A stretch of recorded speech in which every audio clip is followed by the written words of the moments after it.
you guys touch Raven? Hi everyone, my name is Americ and welcome to a brand new review for The 100. As you may have noticed, I am by my lonesome because Sandrine is feeling under the weather, but fear not! I shall take on the mantle of reviewing this show bravely, and I'll even try to channel some of Sandrine's Bellamy love, you know. Oh, Bellamy's the best! See? Uncanny. Today's episode is We Will Rise. It's season 4, episode 6. And with no quick thoughts, let's just jump right into it. Let's start with Arcadia. Clearly, Octavia has still not forgiven Bellamy for what he did. As much as Bellamy is going through some change this season, clearly, still sees him for who he is. And this is the part where Sandrine will be like, well, you know, he's still changing and she's still changing and Bellamy's the best. I'd be like, totally like Sandrine. Speaking of not moving on, Clark is still in love with Lexa, of course. Obviously, she's a human being. She's finding comfort in the arms of none other than Nyla. I don't know how you guys feel about this. I'm okay with it. I'm like, yeah, you know, I mean, I want Clark to be happy. I don't want him to be unhappy and wallow. And clearly that's a good relationship. It's kind of, you know, on solid ground. And Clark does want Nyla to survive, which is why she's asking her to stay around in case, you know, the Nightblood solution becomes a thing. And the Nightblood solution is going to be even that much more important because of Ilian's ill-advised burning down the house.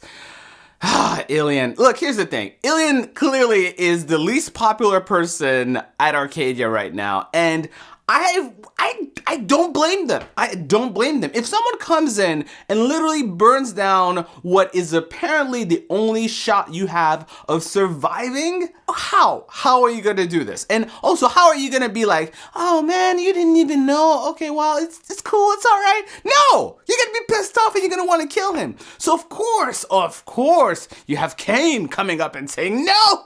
If one man comes forward, I shall strike them down. Really?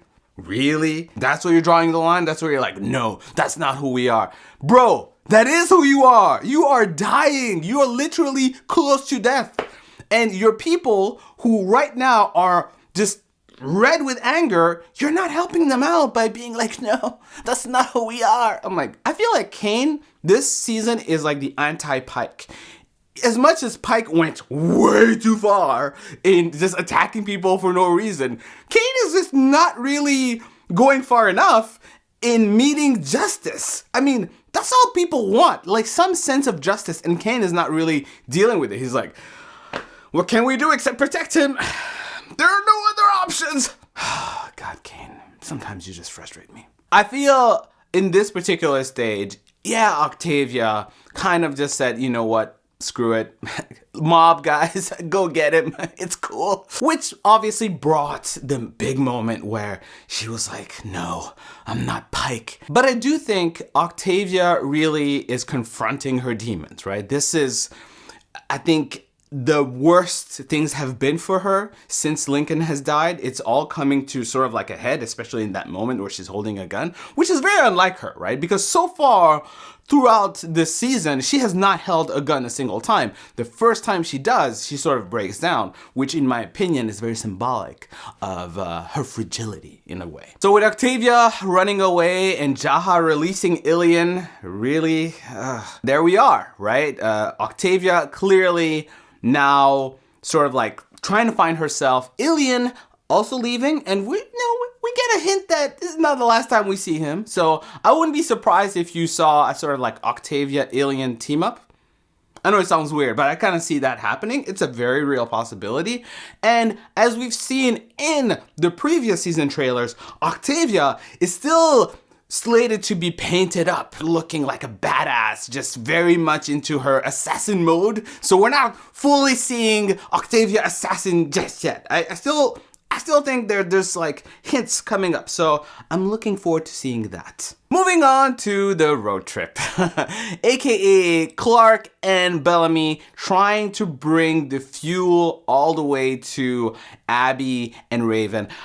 Look, here's the thing. That entire thing was very stressful, but there was one part that was really difficult for me to understand. Clearly, Rowan is just, you know, master of his own domain. Everybody's following him, except out of nowhere, his men betray him and steal the fuel. For what again? I mean, I just quite didn't see the rationale for having the betrayal happen. I mean, the fact that they didn't set it up beforehand, I think really undermined that moment, because suddenly they're like, oh my God, what?